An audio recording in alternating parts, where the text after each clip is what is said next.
नमस्कार दोस्तों, स्वागत है आपका मेरे चैनल कॉमिक्स लाइफ में। शुरू करते हैं क्रूक बॉन्ड सीरीज़ की एक और मज़ेदार कॉमिक्स, क्रूक बॉन्ड और कब्रिस्तान के भूत। आजकल शहर में डाकू गोबर सिंह का आतंक बुरी तरह छाया हुआ था। उसका नाम सुनते ही लोगों को कपकपी छूट जाती थी। स्त्री बच्चे सहम जाते थे। वह जहाँ कहीं भी डाका डालने जाता, उसके आगमन की खबर सुनकर भगदड़ मच जाती थी। डाकू गोबर सिंह बोला, खबरदार, मेरा नाम डाकू गोबर सिंह है। कोई भी हमारे मार्ग में आने की कोशिश न करे, वरना वह कुत्ते की मौत मार दिया जाएगा। वहां खड़े लोगों ने कहा, भागो भागो, डाकू गोबर सिंह आ गया। पुलिस व गुप्तचर विभाग डाकू गोबर सिंह के पीछे हाथ धोकर पड़ा था और उसे उसके दल समेत पकड़ने की कोशिश में दिन रात जुटा हुआ था, लेकिन उनका यह प्रयास आज तक सफल नहीं हो पाया था। इंस्पेक्टर ने कहा, उफ, कमबख्त फिर बचकर निकल गया। डाकू गोबर सिंह शहर के किसी भी इलाके में किसी भी समय किसी भी घर में अपने दल के साथ आंधी के समान पहुंच जाता था। एक घर में पहुंचकर डाकू गोबर सिंह ने कहा, खबरदार, कोई भी चीखने चिल्लाने की कोशिश न करे, वरना गोली अंदर होगी और दम बाहर। और सेठ, तुम तिजोरी की चाबी निकालो। सेठ ने कहा, यह लो चाबी, लेकिन हमारी जान बख्श दो। और वह लूटपाट करने के पश्चात तूफान के समान निकल जाता था। इंस्पेक्टर ने कहा, वह रहा, पीछा करो और शमशेर सिंह, तुम कंट्रोल रूम से संपर्क करके उन्हें स्थिति के बारे में सूचित करो, ताकि वे उसे आगे से घेरने की चेष्टा करें। शमशेर सिंह ने कहा, यस सर। पुलिस कई बार शहर की नाकेबंदी करके उसे घेरने का प्रयत्न कर चुकी थी, लेकिन ऐसे अवसरों पर वह अपने दल के साथ शहर से बाहर बने पुराने कब्रिस्तान के आगे स्थित जंगल में जाकर आश्चर्यजनक ढंग से गायब हो जाता था और पुलिस अपना माथा पीट कर रह जाती थी। इंस्पेक्टर सोचने लगा, सारा कब्रिस्तान और जंगल छान मारा, लेकिन कहीं भी उसका पता नहीं चला। पता नहीं सुअर हर बार कहाँ गायब हो जाता है। जब लाख कोशिशें करने के बावजूद भी पुलिस डाकू गोबर सिंह को गिरफ्तार नहीं कर सकी और उसका उत्पात बढ़ता ही गया, तो मजबूर होकर पुलिस कमिश्नर मुच्छर सिंह को पुलिस ऑफिसरों की एक मीटिंग बुलानी पड़ी। मुच्छर सिंह ने कहा, कितनी शर्म की बात है कि आप लोग आज तक डाकू गोबर सिंह को पकड़ पाने में सफल नहीं हो सके, जबकि उसका आतंक दिन प्रतिदिन बढ़ता ही जा रहा है। कानून और व्यवस्था की धज्जियां उड़ रही हैं। यदि यही हाल रहा तो वह दिन दूर नहीं जब लोगों का पुलिस, कानून और सरकार से विश्वास उठ जाएगा और वह बजाय डाकू के हम पर पथराव करने पर उतर आएगी। मैं पूछता हूँ, आखिर ऐसी कौन सी परेशानी है जो आप लोग इतने छोटे से शहर में उसे नहीं पकड़ पा रहे हैं और मुझों पर ताव देते हुए हराम की खा रहे हैं। एक इंस्पेक्टर ने कहा, सर, हम अपनी ओर से उसे पकड़ने की पूरी कोशिश कर रहे हैं और विश्वास करें कि वह जल्द ही हमारी गिरफ्त में होगा। मुच्छर सिंह ने कहा, क्या खाक विश्वास करूं आप लोगों पर, जबकि आज तक उसे पकड़ना तो दूर, आप लोग यह भी नहीं जान पाए कि उसका अड्डा या पता ठिकाना कहां पर है। इंस्पेक्टर ने कहा, सर, मुझे संदेह है कि उसका अड्डा शहर से बाहर पुराने कब्रिस्तान के आसपास ही कहीं है। मुच्छर सिंह बोला, इस संदेह का कारण? इंस्पेक्टर ने कहा, मैंने कई बार उसका पीछा किया है सर, लेकिन हर बार वह उसी कब्रिस्तान के पास पहुंचकर हमारी नज़रों में धूल झोंक कर गायब हो जाता है। और सर, मैंने यह भी सुना है कि उस कब्रिस्तान में भूत वास करते हैं।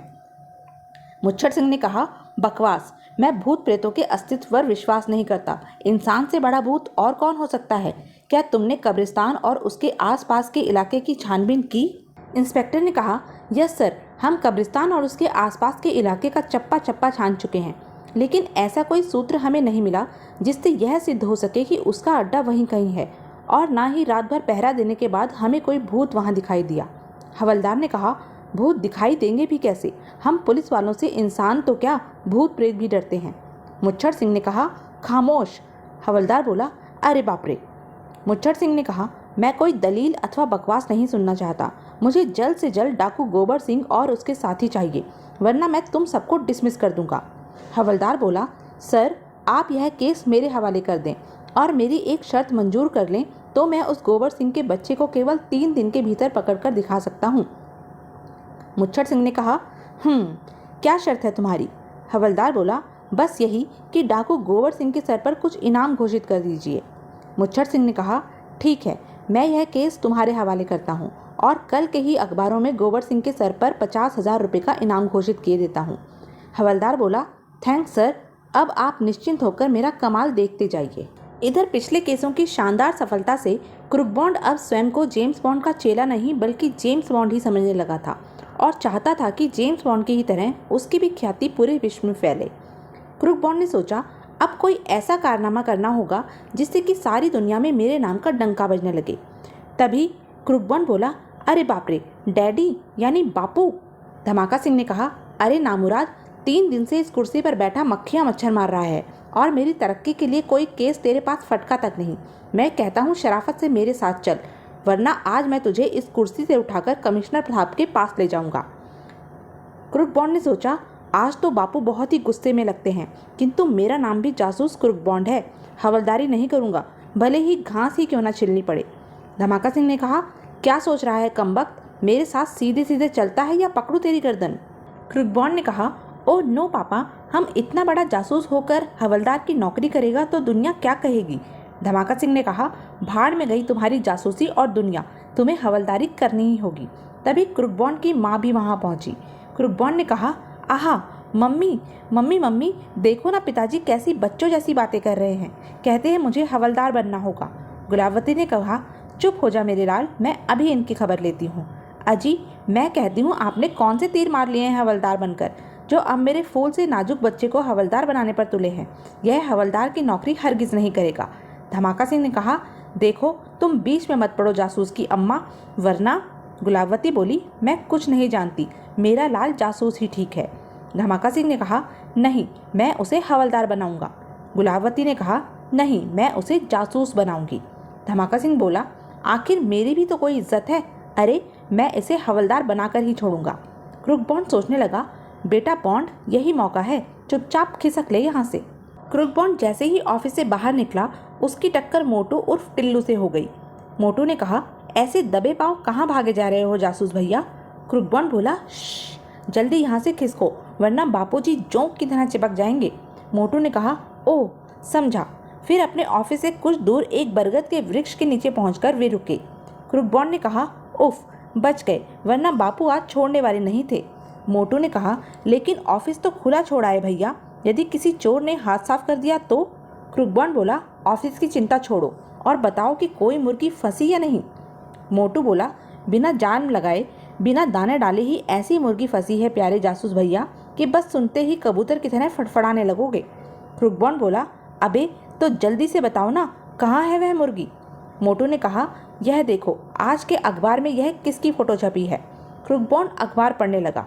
50,000 रुपयों का इनाम, डाकू गोबर सिंह को जिंदा या मुर्दा पकड़वाने वाले व्यक्ति को उपरोक्त राशि इनाम स्वरूप दी जाएगी, आदेश अनुसार पुलिस कमिश्नर। क्रुकबॉन्ड ने कहा, अगर यह 50,000 रुपये हमें मिल जाएं तो हम अपनी जासूस कंपनी की अच्छी पब्लिसिटी कर सकते हैं, विश्व में भी हमारी जासूसी का डंका बज जाएगा।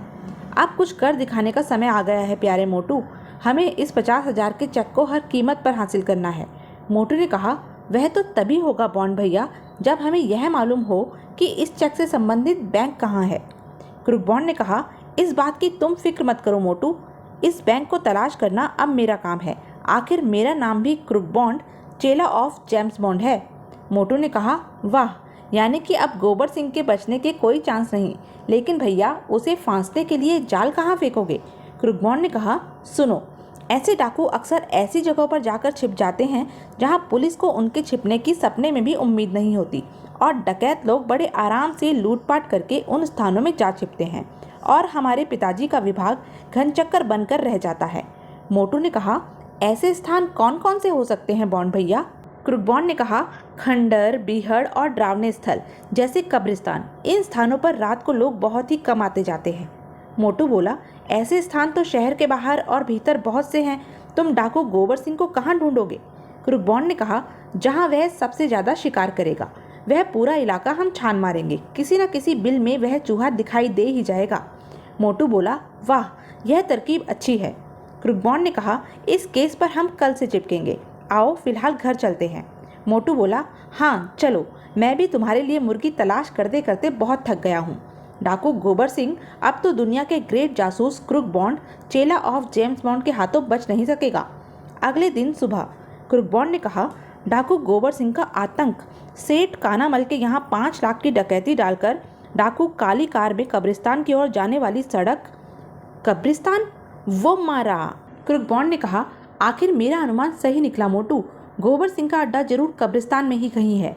मोटू बोला, फिर तो हमें जल्दी से पुलिस को यह खबर दे देनी चाहिए, कहीं ऐसा न हो चिड़िया उड़ जाए और हम दाना ही फेंकते रह जाएं। क्रुकबॉन्ड बोला, अबे सड़े कद्दू, तू ज़रूर मेरा नाम मिट्टी में मिलवा कर रहेगा। अबे कलाकंद के अचार, अगर हमने पुलिस को सूचित कर दिया तो वह जाकर डाकू को पकड़ लेगी और हमें कोई फूटी कौड़ी भी इनाम में नहीं देगा। यदि गोबर सिंह को हम खुद कब्रिस्तान में जाकर पकड़ेंगे तो पूरे के पूरे 50,000 हमारे होंगे। मोटू बोला, लेकिन सुना है वहाँ बड़े भयानक किस्म के भूत होते हैं। क्रूकबॉन्ड ने कहा, भूत? भूत का नाम सुनकर पहले तो क्रूकबॉन्ड घबराया, लेकिन फिर सीना फुलाकर गर्दन अकड़ाता हुआ जोशीले स्वर में बोला, मुझसे बड़ा भूत इस दुनिया में चिराग लेकर ढूंढने पर भी नहीं मिलेगा, समझे? तुम्हें उनसे डरने की कोई ज़रूरत नहीं, क्योंकि मैं तुम्हारे साथ हूँ। मैं उन भूतों की खटिया खड़ी कर दूंगा जो तुम्हें डराने की कोशिश करेंगे। मोटू ने कहा, ठीक है भैया, अगर तुम कहते हो तो मैं तुम्हारे साथ चलने को तैयार हूँ। बोलो कब चलना है? तो यह थी अब तक की कहानी। आगे की कहानी जानने के लिए बने रहें मेरे साथ। और हाँ, मेरे चैनल को लाइक, शेयर और सब्सक्राइब करना ना भूलें। धन्यवाद।